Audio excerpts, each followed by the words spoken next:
Okay, the neck journey. Now we're going to talk neck concept for a little bit, right?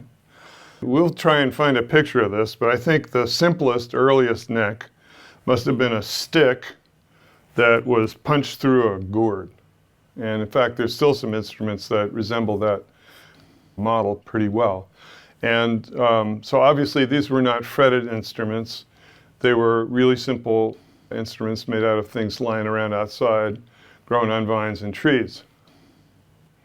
And these early instruments didn't have any particular requirements of the neck other than to just be there and do something. When musical instruments got more sophisticated, maybe 1,000 years ago, things started calling for higher performance, and the musicians wanted better performance. They wanted more access. They wanted more volume. Same as now. It's always the same.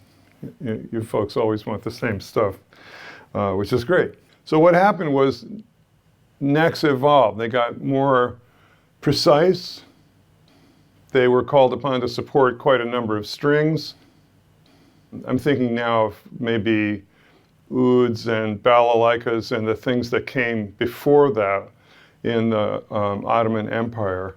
Of course, those instruments influenced builders in Europe in a number of ways, through two pathways, one through Greece and the Alps, and the other one came around the south shore of the Mediterranean through the Arabic states and kingdoms. And an important thing that happened was the oud showed up in Spain when the Moors took over and conquered Spain.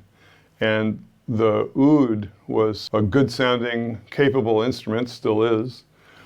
Oud, as many of you know, does not have any frets and is primarily a melodic instrument.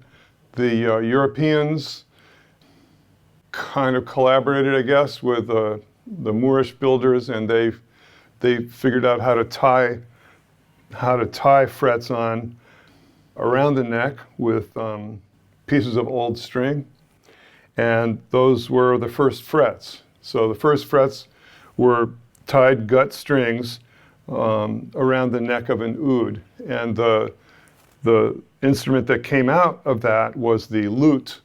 And the lute is a kind of a corruption of the oud, or alud, became lute. So that's where the name came from. But then also in northern side of the Mediterranean, way back when in Stradavarius' day, they were making a kind of guitar that was an elongated guitar. We can show a picture of that here. There's one that's been restored that a bunch of fine players have recorded on, and it's a great sounding instrument. That's an interesting part of the guitar history, but that sort of died out, or at least it was quiet. The guitar, as it turned out, developed a little bit later in Spain, and the guitar became fretted with metal frets, and that was the big thing that distinguished the guitar from the lute. So we had, instead of frets that were tied on, and therefore also movable and tunable, so the player could adjust the position of the frets. You know how everybody's playing around with fret placement today with these microtonal things and true temper fret systems. Of course, this is the oldest thing about frets, is that they were originally movable, and you could tune them so that they would sound to your liking in whatever key you prefer to play in. Where all of these instruments we've been talking about were strung with gut strings, and gut strings are simply little threads of animal intestines, usually calves, or sometimes they're called catgut, but I don't think that strings were ever made out of cats, but mostly calves and goats.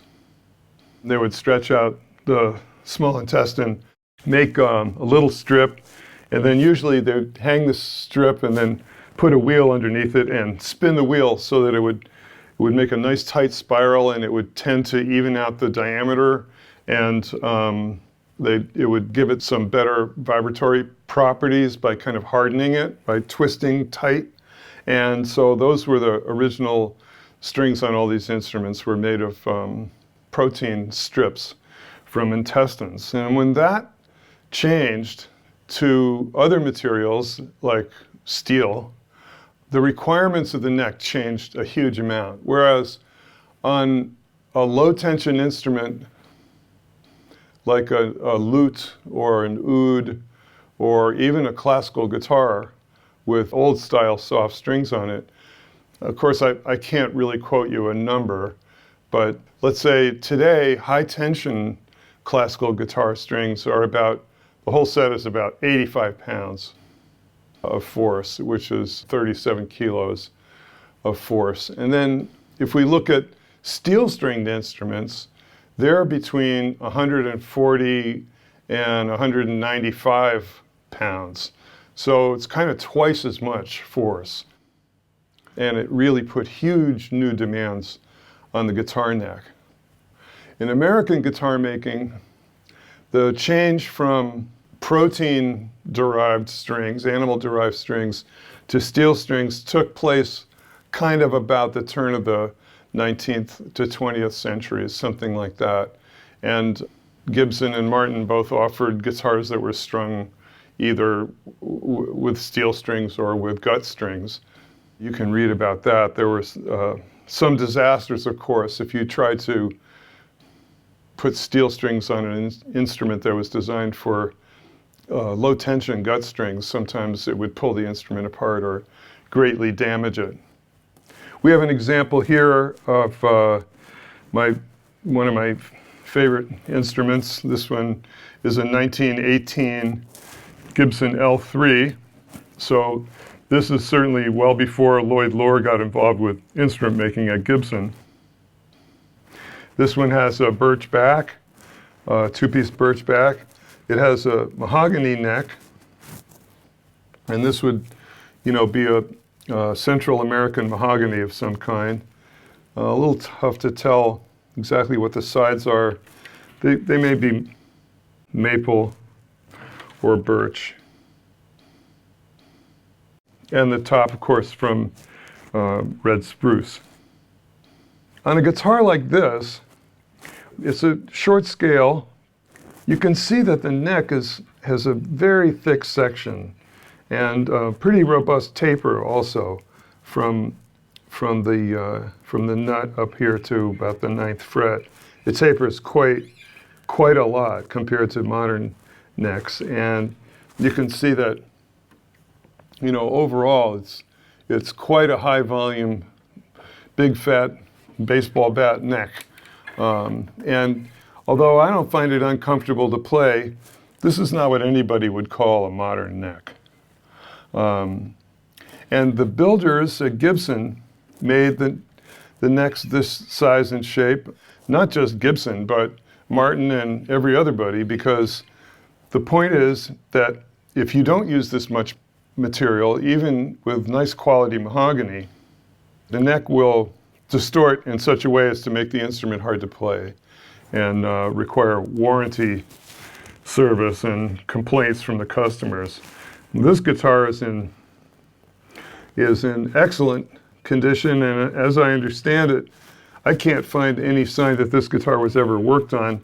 The only thing that's not original about this guitar is that the pickguard has been lost. So you can see the places where it used to clamp on here and here. But aside from that, this is a guitar in the same condition as it was when it was delivered, with the original antique bridge and tailpiece. But pretty great, over 100 years old, no repairs, and no need for them. So the response to the high-tension steel strings, so far as the neck was concerned, was in part to make them substantially larger so that they could withstand the force of the high-tension steel strings. And it wasn't until the adjustable truss rod was introduced in 1923 by Thaddeus McHugh, who was a wonderful guitar builder and employee at the Gibson Company. He worked for Gibson for 30 years, and he invented and patented the screw adjustable truss rod and also the height adjustable bridge, just like this one.